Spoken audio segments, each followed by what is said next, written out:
Hey, Hi. how are you? Sleepy but good. Same. All right. All right. Uh, He was eating a cheese Danish. Hi, Tyler. Blair says hi. Hey, Blair. Bye, Lynx. Bye. Oh, it's so cute. He's so Look at that Danish. fluffy. You ever seen a panda like that? You ever seen a panda like that? I love you. Bye bye. I don't know why he's I had sticking not it. seen a panda like that. That is the craziest panda I've ever seen. Ever seen.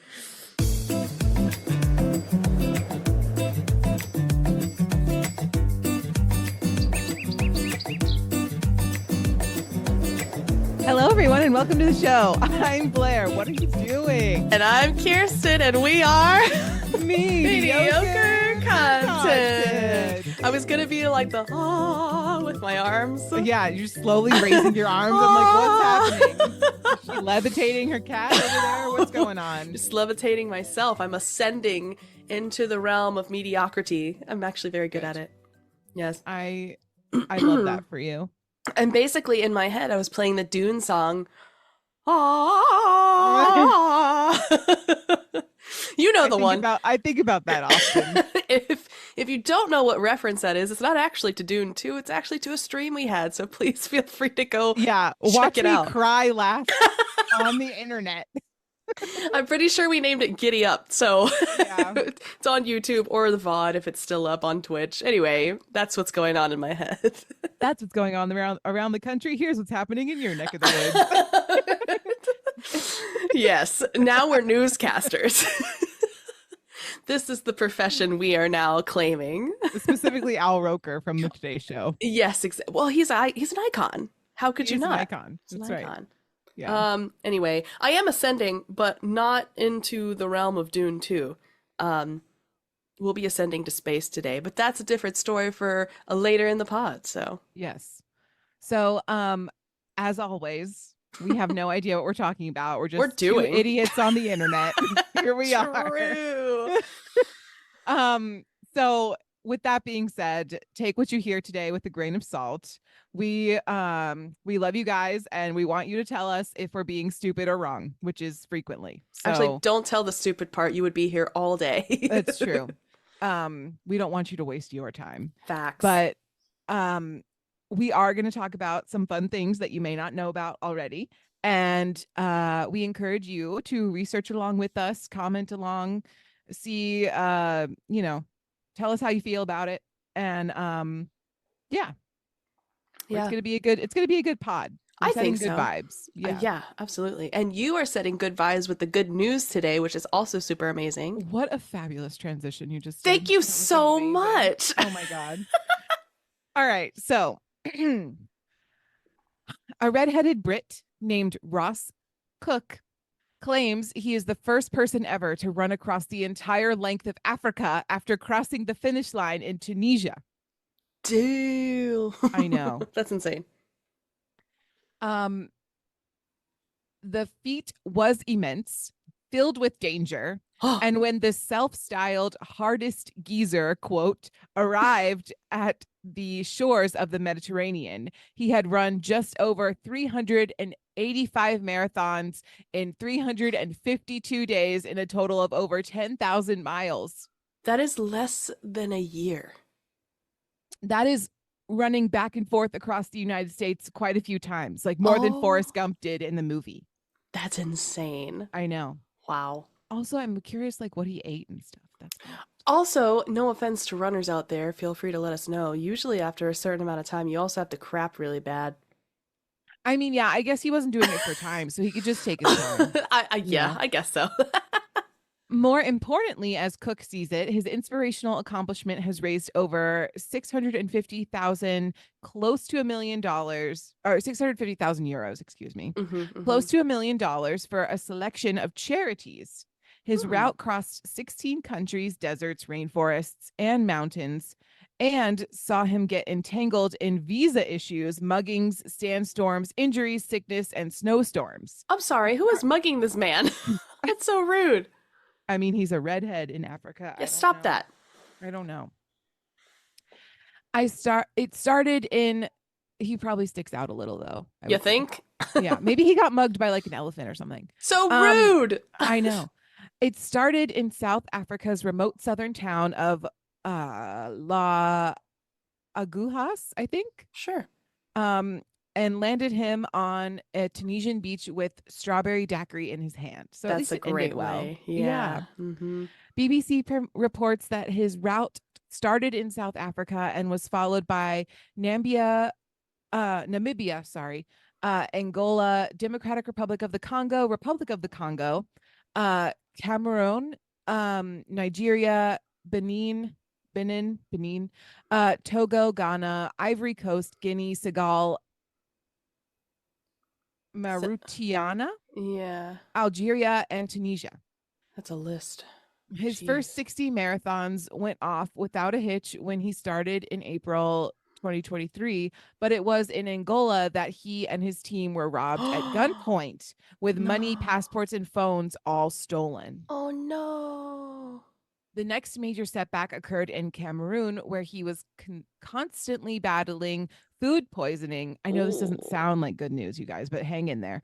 After crossing Nigeria to Benin, he felt like a shell of himself. But by that point, he had run something like 210 marathons, Minor. reaching the very unique country of Mauritania. I think you nailed it. Mauritania. Yeah. On day 267, people were endlessly stopping on the roads to offer water and supplies, Oh. but then unable to transit to the vast Algerian Sahara because of visa difficulties. He needed help of the British government to intervene on his behalf. That would have been a fitting last obstacle to overcome, but the Sahara buffeted him with both sandstorms and snowstorms in the same period, because apparently the Sahara can't make up its mind. Good grief. On the final day, his last 44 kilometers to the finish line were characterized by a gang of inspired runners who had flown out for the occasion, That is and they so were able to cute. finish like in a group. That is adorable. How awful. First of all, how do you even come back from I no longer have a passport Right. in a foreign country? I know. That's horrifying. And he's just out there to run. It's Right, not like he just he's, wants to you know, run. right. Yeah. I mean, kudos to him. I never want to run anywhere at any time. But to purposefully, I bet it's gorgeous in some of those areas to see all the Yeah. different terrains and all the different countries and all the beautiful people. Yeah. But that's quite a feat in less than a year. I know. Wow. That's amazing. Ain't gonna catch me doing that though. No. Nope. It gives a whole new meaning to run, Forrest, run. You know what I mean? Exactly. What was his name again? Run? Ross, run. His name is Ross Cook. Oh, that's great. Well, that Yeah, is certainly good congratulations to news. him. Yeah, Yeah. be happy it's over. And he as made it well. out alive. That's the other thing. Right. I wish they had at the end, and he is now safely back in Britain. Yeah. Aw. That's a lot of money to recoup too. That's expensive to replace a lot of those documents. Yeah. Oof. Yeah. Well, I say that with only America in mind. I don't know how difficult it is in Yeah, I like don't know either. And I Europe, guess but he like eventually was able to get the visa situation under control. sorted. Yeah, that's good. Good for you, Ross. Congrats. Yeah. Applause. Woo! So,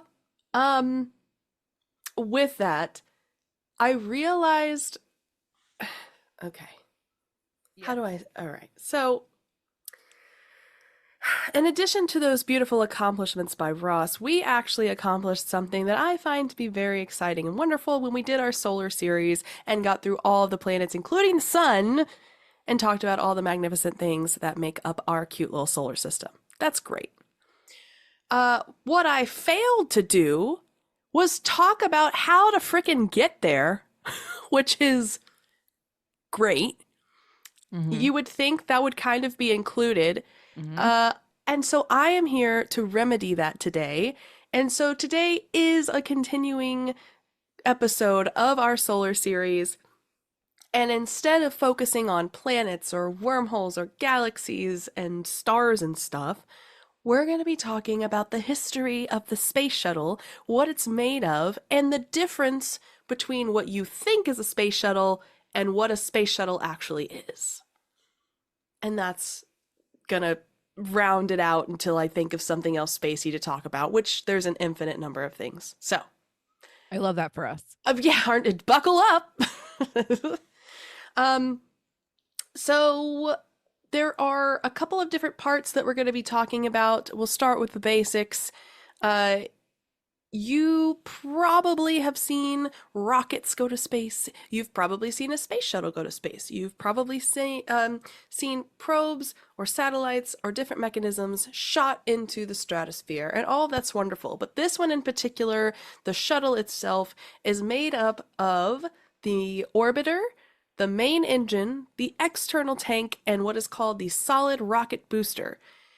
It's very exciting, it's very wonderful, and I also encourage you to please take a look at the link that we provide in the subscription. All of this information, as per our previous series, is straight from NASA, and they have a beautiful graphic that will actually point out all of those parts on the space shuttle and label them for you and talk about them in more detail, because as usual, this is just like a glance over, as we do.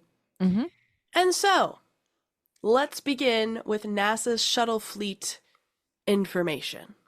Yay. So NASA's shuttle fleet achieved numerous firsts and opened up space to more people than ever before during the Space Shuttle program's 30 years of missions. There have been 135 missions flown and 852 shuttle flyers, which are the astronauts. In the early morning hours of April 12, 1981, NASA launched its first space transportation system, or Space Shuttle, carrying astronauts John Young and Robert Crippen into orbit. Mission Commander John Young had already flown in space 4 times, including a moonwalk in 1972, and Bob Wow. Crippen, who was, I know, right? The pilot was a Navy test pilot who would go on to command 3 future shuttle missions, but nothing either man had done or would do was quite like this, meaning the first real space shuttle launch. Okay. Can you hear the dog barking in the No. background of mine? Okay, good. No. Her name is Bella. She's a corgi. Shout out Hi, Bella. Bella. But she is barking so loud. Anyway. She's having a blast. So on the spring morning in April, just 20 years to the day since Russian Yuri Gagarin became the first human in space in general, which is also quite an accomplishment, all of that was yet to come. America had not launched a human into space in 6 years, and to that point, every crewed flight had followed the same basic design. You put a capsule on top of a rocket, strap in the crew, fire up the engines, and off you go. After the mission, only the crew capsule, which wasn't reused, would return from the old version. And we'll talk about that importance at the end. So we'll come back to that. Put a little pin I'm in it. excited. I'm ready. Yeah. So shuttle basics. What do you need to know about these things?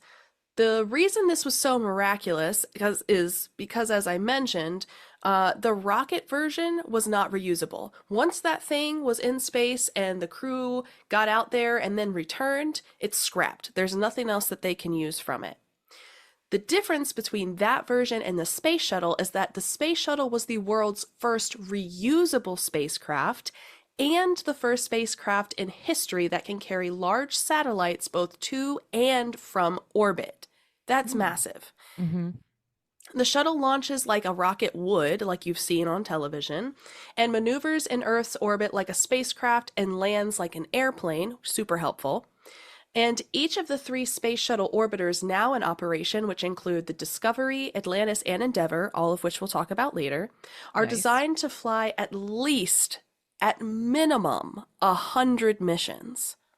Okay. So that's equivalent of 300 missions we have available to us in this moment. That's cool. I like that. That's great. And so far, altogether, they have flown a combined total of less than 1/4 of that. So even better. Yeah. And also just kind of mentioning, I think it was last week or the week before, we also talked about the fact that they're trying to put up a gas station in space, basically. Right. Yeah.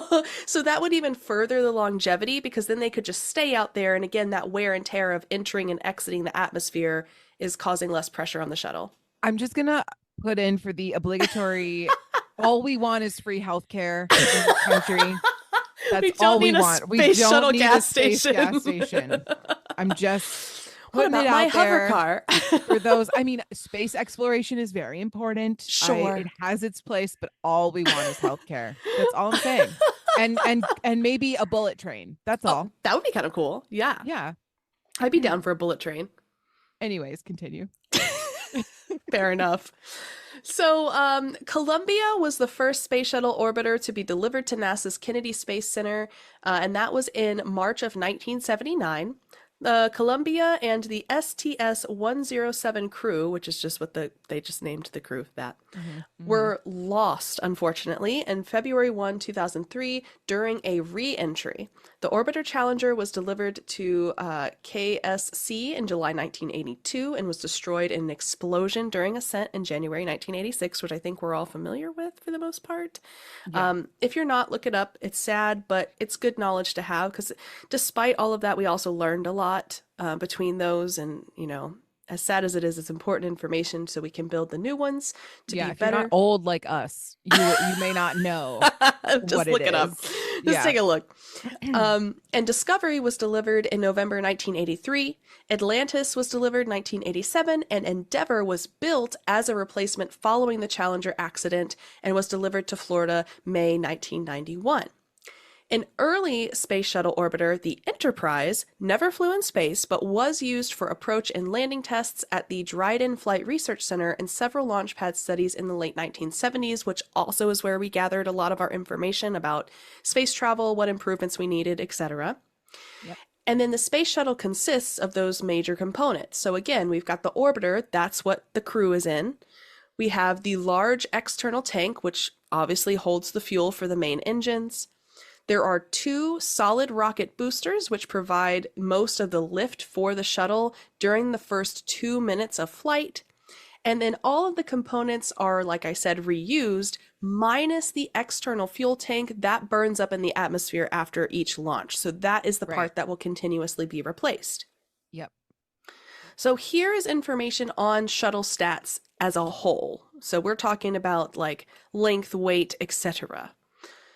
The shuttle itself is about 184 feet long, and the orbiter, which again is what houses the crew, is about 122 feet long. It has a height, the orbiter, on the runway of about 57 feet, a wingspan of 78 feet, and a lift-off weight of 4.5 million pounds. Now, the reason that that's important to note is because like an airplane and you have to have the thrust that gets you up, you're taking all of that weight and picking it up against gravity into the sky. So a weight at rest is different than your weight pushing against gravity into the atmosphere and outside into the stratosphere. So just wanted to point that out. The orbit, which is the distance from Earth, they can go all the way out to about 386 statute miles. I don't really know what that universe of measurement is. Don't know that either. But that unit of measurement is, it probably said, I didn't look at it. Blair's looking it up live. And then its velocity is about 17,000 miles per hour, but of course that varies depending on payloads and on board consumables. Okay. So a statute mile is a unit of linear measure equal to 1,760 yards or 1.6 kilometers. Thank you, Blair. You're welcome. Perfect. So, little bit of extra information here. The longest the shuttle has ever stayed in orbit, because again, they can just go out there and hang out, on any single mission is just about 17.5 days, and that was on mission STS-80 in November of 1996. Oh. And right. So pretty recently. Yeah. I say pretty recent. We were born in the 90s, so it's fine. Normally, missions may be planned anywhere from 5 to 16 days in duration. The smallest crew ever to fly on the shuttle numbered 2 people on the first few missions, because you gotta be careful. The largest crew number was 8, and normally crews may range in size from 5 to 7 people today. The shuttle is designed to reach orbits ranging from that 185 to 643 kilometers, which is that statute miles we just talked about. And then the shuttle has the most reliable launch record of any rocket that's currently in operation. So since 1981, it has boosted more than 1.36 million kilograms of cargo into orbit, which is about 3 million pounds, and more than 600 crew members have flown on its missions. Although it has been in operation for almost 20 years, the shuttle has continually evolved and is significantly different today than it when it first was launched. Obviously, we've had a couple of trial and errors as well along the way, which helps out with longevity and information, as we've said. Yeah. NASA has made literally thousands of major and minor modifications to the original design, which has made it safer, significantly more reliable, and capable. So since 1992 alone, NASA has made engine and system improvements that are estimated to have tripled the safety of flying the space shuttle, and the number of problems experienced while in flight has decreased by 70%, which is pretty high statistically. Yeah, that's really good. I mean, if you get anything over like 20, 30%, that's a success. 70%, huge success. During the same period, the cost of operating the shuttle has also decreased by $1.25 billion annually, though I would also argue that it is partially because of the reusability of a lot of it. Like I said, the only thing you're really replacing is that main engine tank. So that kind of cuts cost, which is great, because then you can spend it on the Definitely. missions, of course. Yeah. And at the same time, because of weight reductions and other improvements, the cargo and shuttle can carry increased by 7.3 metric tons, which is about 8 tons total. And of course, in managing the operating and safety of the space shuttle, NASA holds the safety crew as its highest priority. So, all of that's great, but that's on the shuttle itself. So that's like the whole package. That's the orbiter, the tanks, the booster, etc. We'll talk a little bit about the individual parts because they do carry different payloads and expectations. So the orbiter, for example, that's where the crew hits. So you got to have a lot of extra things in there that you might not have in the rocket booster part. Go Right. figure. So it has a height on the runway of that 57 feet, like we said, and that 122 feet in length and a 78 feet wingspan. It has a mid fuselage and an aft fuselage. Don't ask me what that is. I don't know. And then it also has payload bay doors, which I'm assuming is how you move around, get in and out. I don't really know. Look at the Yeah. diagram is what I would recommend. That's fair. The orbiter is both the brains and heart of the space transportation system, which, if you heard what I called the crew previously, that STS, that's what it stands for. It's that space transportation system, and then whatever number they're assigned. Mm-hmm. About the same size and weight as a DC-9 aircraft, the orbiter contains the pressurized crew compartment, which can normally carry up to that 7 crew member limit, and the huge cargo bay, and the 3 main engines mounted on its aft end. So that's important. You need your engines. Definitely. The cockpit, living quarters, and experiment operator station are located in the forward fuselage of the orbiter vehicle, and payloads are carried in the mid area. And then the orbiter's main engines and maneuvering thrusters are located in the aft. And again, you can take a look at all the different fuselages. There's the actual crew module, which is the actual station, which is a 3-section pressurized working living and stowage compartment in the front portion, which you obviously need for regular everyday stuff. And then the flight deck is usually designed for the pilot and co-pilot, which permits the vehicle to be piloted in either seat and permits one-man emergency return, which is helpful. And each seat has manual flight controls, including rotation and translation hand controllers, rudder pedals, and speed brake controllers. So all the things you would need to actually fly this massive thing. Yeah. It does, I feel like every movie comments on the airlocks. It does have airlocks. My favorite part is when they're like, the airlock is broken, or if they're caught in the airlock. It's like all this trouble. You know what I mean? Well, it's real. It's a real thing. It's a real thing. The airlock will provide access for spacewalks, known as extravehicular activity, or EVA. I didn't even know there was a word for that. Yeah. It can be located in one of several places. Inside the orbiter crew module in the mid-deck area, mounted to the aft bulkhead. I don't know. I feel like I'm talking about a naval ship right now. Yeah, honestly. Outside the cabin, also mounted to the bulkhead, or atop of a tunnel adapter that can be connected They can connect, the pressurized space hab module with the orbiter cabin. And if you think I made all of that up, again, go click the link. So anyway, It's true. all of that I is mean, the you very orbiter. well could have, though, with all of that. How would they know? How would you know? Exactly. So that's all I'm going to talk about with the orbiter because that's a lot of information and there's even more. So if you are interested in learning more about the different sections, feel free to do so. Yes. The second part of the shuttle itself is those main engines. There is 3 of them in conjunction with the solid rocket boosters, which are separate, and those provide that thrust and lift for the orbiter off of the ground for the initial ascent, because you obviously need a little punch in order to get into the air and then outside our atmosphere. Yep. The main engines continue to operate for about 8.5 minutes after the launch, the duration of the shuttle's powered flight, and after the solid rockets are jettisoned, the main engines will provide the actual thrust, which will accelerate the shuttle from 4,828 kilometers per hour in just 6 minutes to actually reach orbit. Wow. That's great time. It's wonderful. No traffic. No traffic. I mean, no in and or out. You don't even have to worry about lanes, honestly. Just going up. Just going up. They do create a combined maximum thrust of more than 1.2 million pounds, which is incredible. Wow. And then as the shuttle accelerates, the main engines will burn 500,000 gallons of liquid propellant provided by that large external fuel tank that we talked about. Uh-huh. And then the main engines will burn liquid hydrogen, which makes Blair queasy, the second coldest liquid on Earth at minus 423 degrees Fahrenheit. Yep. Still weirded out by that. Oh, don't worry. There's liquid oxygen, too. We're going back to planets. I don't like this. That's fair. The engine's exhaust is primarily water vapor as the hydrogen and oxygen combine, so that's good.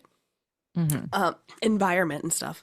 And as they push the shuttle towards orbit, the engines will consume the liquid fuel at the rate that would drain an average family swimming pool in under 25 seconds and generating over 37 million horsepower. That's nice. I'm sure that's great for the environment. I will drain your pool. It's like the equivalent of don't make me turn this car around. Don't make me turn this car around. Exactly. The turbines on the thrusters spin almost 3 times as fast as an automobile engine spins when it's running at highway speed, so that's frightening. And then the main engines develop thrust by using high energy propellants in a staged combustion cycle. If you know what a combustion engine is, then you know how combustion cycles work. If you don't, Google it. And you can join the club because neither do I. We'll have another Cars episode maybe. So each space shuttle main engine operates with that liquid oxygen hydrogen mixture, which is a ratio of 6:1 to produce the sea level thrust and a vacuum thrust. And apparently those are different. Look it up. I don't know the difference. Apparently those are different. Hey, I'm just telling you like I read it, okay? The engines can be throttled over a thrust range of 65% to 109%, which is that high level thrust during liftoff and the initial ascent, of course, because again, got to get through the clouds. And then the sentence that it provided for how this all turns out after launch is the engines are gimbaled to provide pitch, yaw, and roll control during the ascent. I don't know. Sorry. Is this like a rodeo in the sky? What kind of language is that? I do space language, I suppose. I'm gonna need the Air Force to translate or Space Force to translate because I don't know. I don't know. Imagine. They'll just comment. Feel free. I don't know what it is, but that's what happens. Anyway, that's all I have at the beginning. And to me, that's kind of like the bare minimum have to know. The second part, we get to talk about the fun stuff, which is the rocket boosters, which is way more fun. And also, I do know that at this point, talking about all of the space exploration and space explorers that made the first launch, you're like, excuse me, you didn't mention someone yet. And if you don't know who that someone is, you'll find out in the second half. Do you hate a quiet house? Are you tired of listening to The Office in the background while doing the dishes? Then you need mediocre content. Listen to us giggle and rant about meaningless topics in the comfort of your own home. Put us on in the background while cleaning your house, cooking, or even vacuuming. We promise you won't miss anything important. And you can always listen again. Choose mediocre content for your background noise. Welcome So if you guys back. wanted to know, Oh my god. Yes. got him. So if you guys want to know what a yaw is, it's actually a moving ship or aircraft Yes. that it's twist or oscillate about a vertical axis. Which sounds horrifying, by the way. Is this like a spinning rocket in the sky? I didn't research that. Yeah. Can you imagine? You're just spiraling into the stratosphere like a Yeah, football in the don't- wind. yeah. Like, I don't know. There's a whole diagram on this page about like how aircraft move and everything, but we're not going to get into that right now because it's too confusing. Just go Google it. Especially because we're an audio medium, so it's like really Yeah. hard to like explain that kind of thing without showing pictures. It's true. They really we should have just done streaming, you know? I'm just kidding. All the pictures. I wish there was a way when you post like a podcast to also include like here's a diagram of what we Yeah. talked about, like No, instead of that's just a true. link, you know? I feel like if we edited It. yeah. That like on YouTube or whatever when we post the audio Oh. there, I think we could do it, but you know, That's extra work. a Okay. lot of work. Yeah. Also, Chris is calling me right now, which is Oh hilarious. my god, put him live on the pod. Absolutely not. Oh, He can wait. All right. Chris, if you're listening to this after the fact, yes, I saw that you called me at 4:17 at 1:22 p.m. I will call you back in the future. That's right. She will. Okay. Solid rocket boosters. This is the fun part because this is what actually propels you into space, and this is what everybody thinks about when they think about a rocket launch. They just think about the, you know, Yeah. and that's what does this, right? So the solid rocket booster has a thrust at liftoff of over 2.6 million pounds, which is incredible. And yes, and the propellant properties include 16% atomized aluminum powder, which is fuel. Mhm. There is 69.8% ammonium perchlorate. I'm going to say Ammonium. perchlorate. Yeah, I think that's correct. But anyway, that's an oxidizer. Then, of course, you need some kind of catalyst for the reaction to happen, which is 0.2% of iron oxide powder. There's a binder so that nothing gets loose and it's all safely contained together, and that is 12% of polybutadiene acrylic acid acrylonite, which is hard to say. Mhm. And then there's a curing agent, which is the solidification of all the units together after the binder has done its job. This just contains it, and 2% epoxy curing agent. Lovely. So would some say that that is rocket fuel? The components of rocket fuel? I mean, some would say propellant might actually be rocket fuel. So yes. So it's not Mountain Dew like I previously thought. That is battery acid, which you're referring to. You're right. It is a little bit different. Yeah. You're yeah. correct. That's true. Mhm. Glad Sorry we if had you- this conversation. Sorry if you like Mountain Dew. Yeah. I'm sure it's I great. mean, no, but that's the thing is I do like Mountain Dew. It's just that it's terrible for me. It is. It's not good for me. But it's good, you know? Yeah. The Baja Blast is what I think about.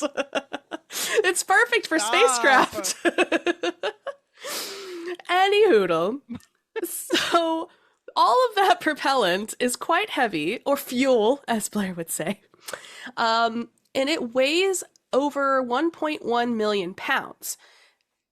Empty, if there was no fuel at all, we're talking about 193,000 pounds. So it has a gross weight, which is not yucky weight, it's just total, is over disgusting, is 1.3 pounds. So 1.3 pounds, can you imagine? 1.3 million pounds. Sorry. It's lighter than a chihuahua. You can hold it in the palm of your hand. Your hand. No, wrong. You cannot. There are also a lot of pieces and parts, of course, because you have to for safety reasons and to hold it together at high velocities with a lot of fire and heat and all of that. And that's not even just the fire and heat from the propulsion itself, but also getting into the stratosphere. So it's highly recommended that you check the link out, because I'm not going to go over all of that, and it's a lot of information and blah, blah, blah. So Mhm. the solid rocket boosters do operate in parallel with the main engines for the first 2 minutes of the flight, and that's that additional thrust. At an altitude of about 45 kilometers, which is 24 nautical miles, apparently you use nautical miles for the sky, Apparently. the boosters separate from the orbiter and the external tank, descend on little cute parachutes, and then land in the Atlantic Ocean somewhere, somehow, that we go and either retrieve or allow to just continue to decompose into the ocean. They say they're recovered by ships. I don't know if all of them are.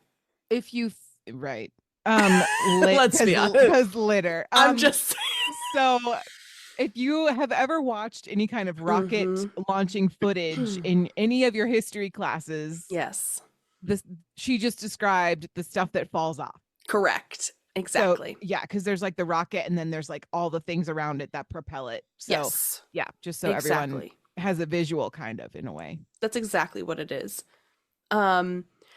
For the ones that they do recover, they are refurbished. So again, like I think that's the part that, like, it can't be reused as it is currently because it's just exploded into the atmosphere, basically. So, right. Minor problem. Mm-hmm. So if they recover it, it's reused after refurbishing. The boosters can also assist in guiding the vehicle during the initial ascent, and thrust of both boosters is equal to about 5.3 million pounds. In addition to the solid rocket motor, the booster contains the structural, thrust vector control, separation, recovery, and electrical and instrumentation subsystems. For obvious reasons, they have to operate. And I'm not going to go into those either because, again, just take a look if you're interested in getting really into the grain of things. And if you're interested in what cured propellant looks like and feels like, so the propellant is used, it's, burned and thrusts the thing up. And then cured propellant looks and feels like a hard rubber typewriter eraser. I don't know what a typewriter eraser is. Yeah, we're too young for that. But it's like hard rubber. And the combined polymer and the curing agent is a synthetic rubber, of course, and flexibility of the propellant is controlled by the ratio of that binder and that curing agent we talked about with the solid ingredients, like the oxidizer. And the solid fuel is actually powdered aluminum, like we said, so that thing that you wrap your stuff, like the aluminum foil, in your kitchen. And then you mix it with oxygen. Yeah, Say you it could one just more make time for the people in the back. Be quiet, Blair. Aluminum foil. All and full are difficult for me. And mixed with the oxygen provide a chemical called the ammonium perchlorate. You know what I'm talking about. It doesn't even matter. It's getting stuck in my mouth. It's what we talked about earlier. Yes. And so that is the rocket booster. Sounds like you could just make one up in your kitchen. So the external tank, also important. That's the second part of the actual thrusting of getting into the air for the orbiter and the shuttle in general. It weighs about 78,000 pounds. With the propellant, it has a yucky weight of 1.6 million pounds. Excuse me. Gross weight. Disgusting. Just for funsies, it also made sure to let me know that liquid oxygen, which is in the propellant weight and volume, is 16 times heavier than liquid hydrogen. For some reason, it felt the need to tell me that. That's probably because it all weighs a lot. The external tank, or ET, not the one that phones home, is the gas tank for the orbiter. It contains the propellants used by the space shuttle main engines. The tank is also the backbone of the shuttle during the launch, providing that structural support for attachment with the solid rocket boosters and the orbiter. The tank is the only component of the space shuttle that is not completely reused, because it can't be. And approximately 8.5 minutes into the flight, with its propellant used, the tank is jettisoned. It's like, yeet, I'm out.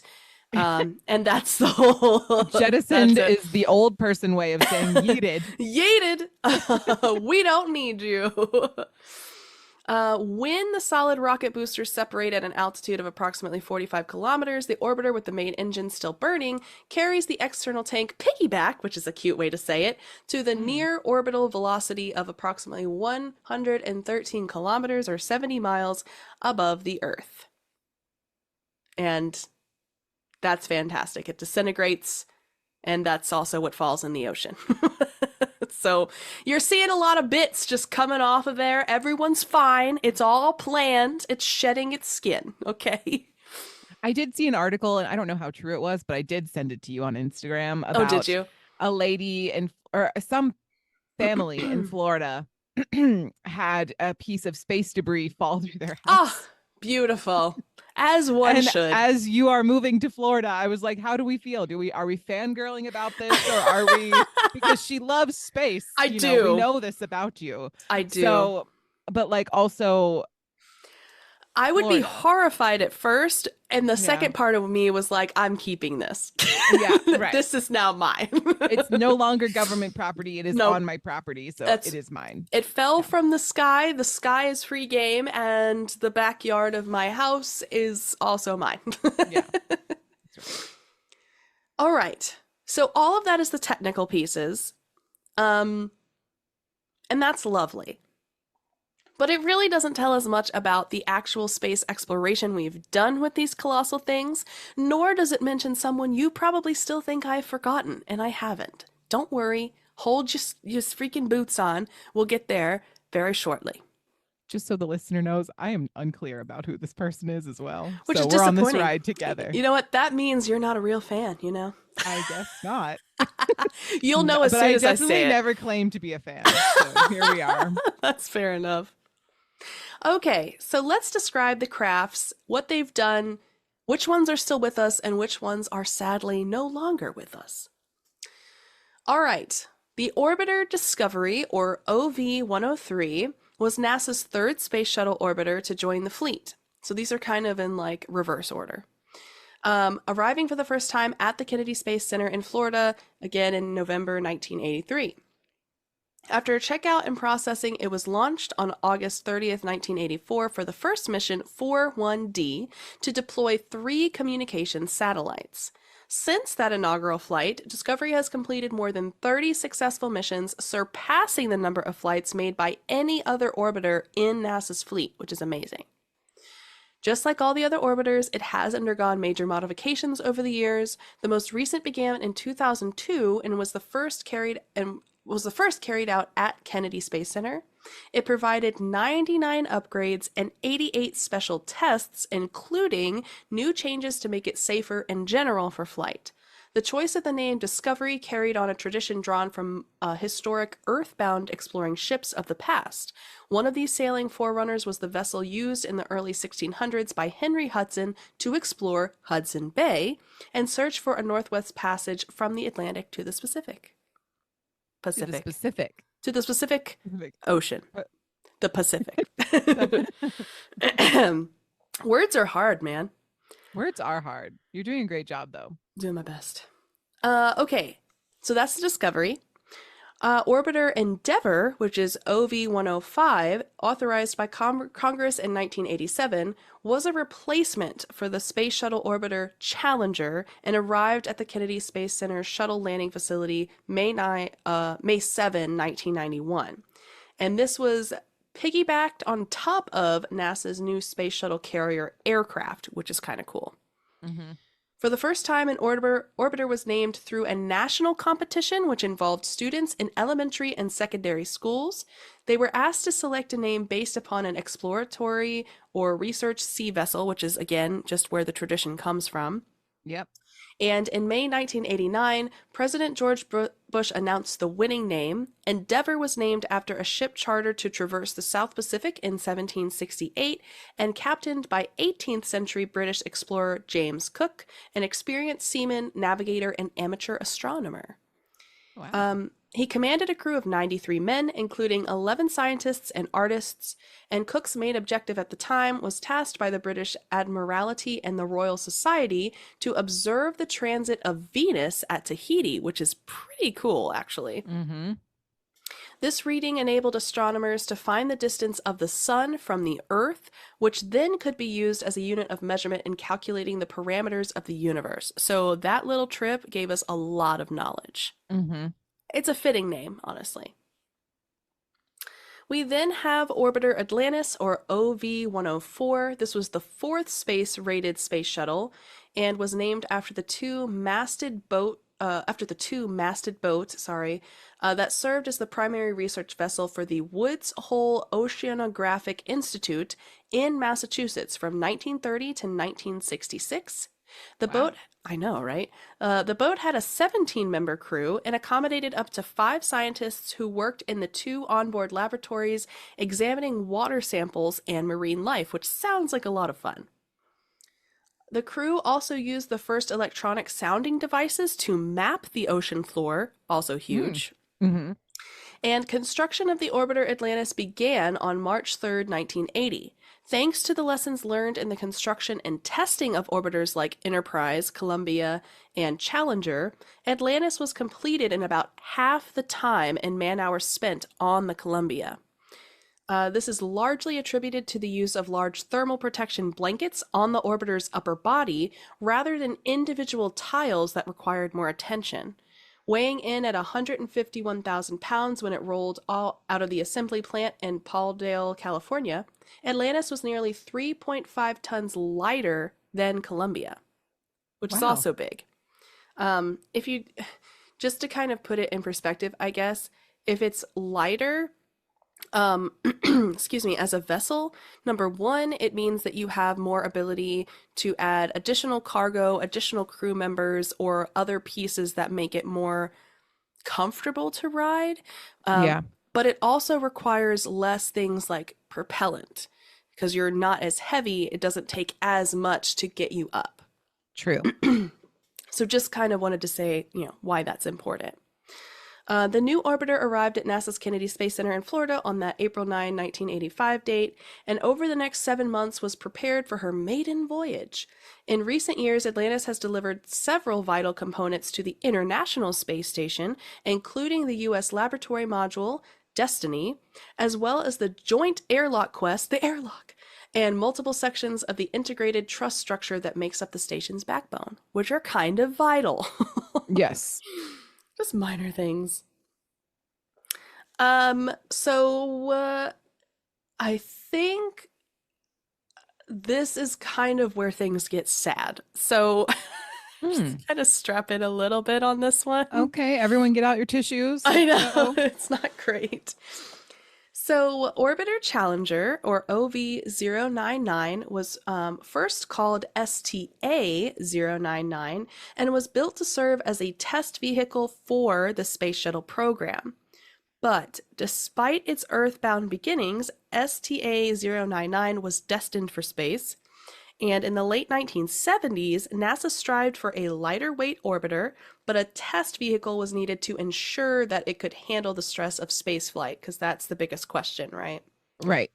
So computer software at the time wasn't really advanced enough to accurately predict how it would optimize the design would need to be in response to the intense heat and stress of exiting the stratosphere and then having to come back.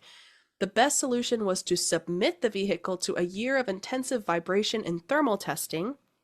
And Space Shuttle Orbiter Challenger was named after the British naval research vessel HMS Challenger that sailed the Atlantic and Pacific Oceans during the 1870s. The Apollo 17 lunar module also carried the name of Challenger. Like its historic predecessors, Challenger and her crews made significant scientific contributions in the spirit of exploration. Challenger launched on her maiden voyage, STS-6, on April 4, 1983. That mission would see the first spacewalk of the Space Shuttle program, as well as the deployment of the first satellite in the tracking and data relay system constellation. The orbiter launched the first American woman, Sally Ride, into space on mission STS-7. and was the first to carry 2 U.S. female astronauts on mission STS-41G. Now, Challenger's service to America's space program ended tragically January 28th, 1986. Just 73 seconds into mission, STS-51L, a booster failure caused an explosion that would result in the loss of 7 astronauts as well as the entire vehicle. So, super sad, super traumatic, but it also had great strides prior to the accident as well. Yeah. The second sad the second sad part is related to orbiter Columbia, or OV-102. April 12, 1981, a bright white Columbia roared into a deep blue sky at the nation's first reusable space shuttle. So this was the very first entry into this market, very first view for the people as well. So this was a big deal for, a lot of people. They got to see this, I think, up close and personal, if I remember correctly. Yeah. And of course, there's a lot of old news stories about it, which is always fun to look back on. So feel free to dive in to that. But anyway, it was named after the first American ocean vessel to circle the globe and the command module for the Apollo 11 moon landing. Columbia continued this heritage of intrepid exploration. The heaviest of NASA's orbiters, Columbia weighed too much and lacked the necessary equipment to assist with assembly of the International Space Station. Despite its limitations, the orbiter's legacy is one of groundbreaking scientific research and notable firsts in space flight. Space Shuttle mission STS-9, launched in late November 1983, was the maiden flight for Space Lab. Designed to be a space-based scientific lab, Space Lab was installed inside the orbiter's cargo bay. Space Lab featured an enclosed crew work module connected to an outside payload pallet, which could be mounted with various instruments and experiments. From inside the lab, astronauts worked with the experiments on the pallet and within the crew module itself. The lab would go on to fly aboard the rest of the fleet, playing host throughout its accomplished lifetime to unprecedented research in astronomy, biology, and other sciences. Space Lab ultimately finished where its career began. Its 16th and final mission was hoisted into space aboard Columbia in 1998. Columbia and its crew were tragically lost during STS-107 in 2003.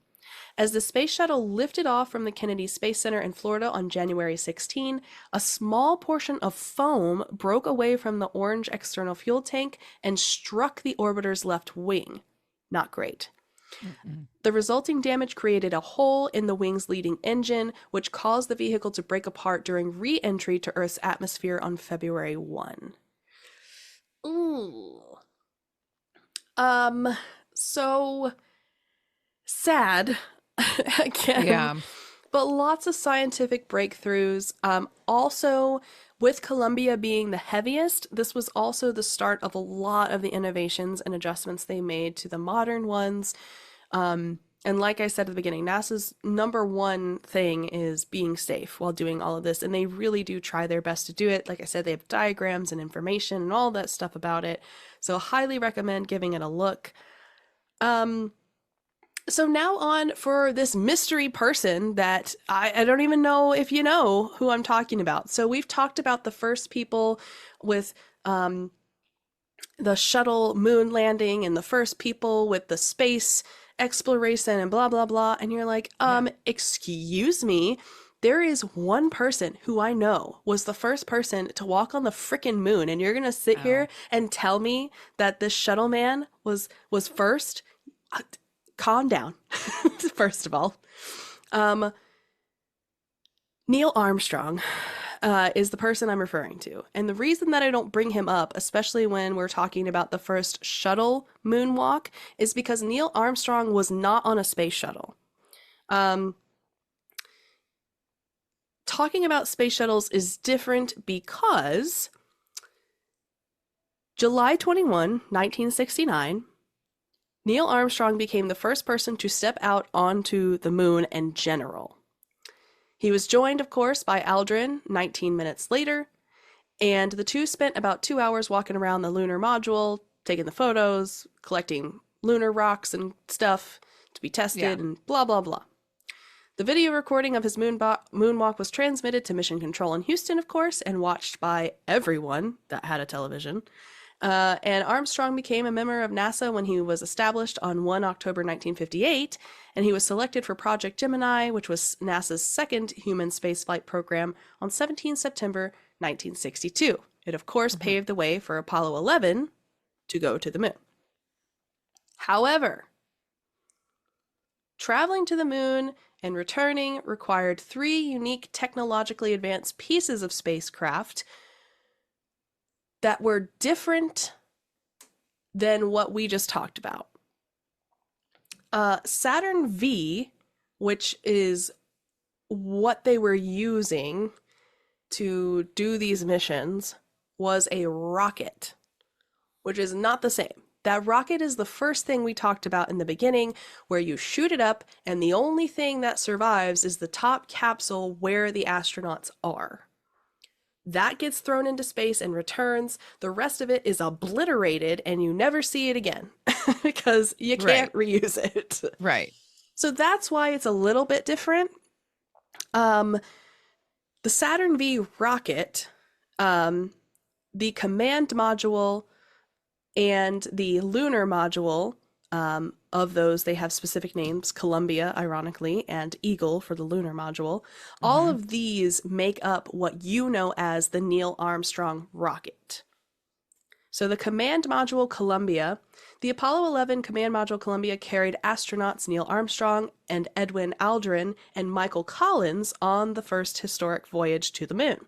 And during the journey, Columbia, its interior space was about as roomy as a large automobile, for reference, served as their main quarters. So that is what they were in when they went out into space.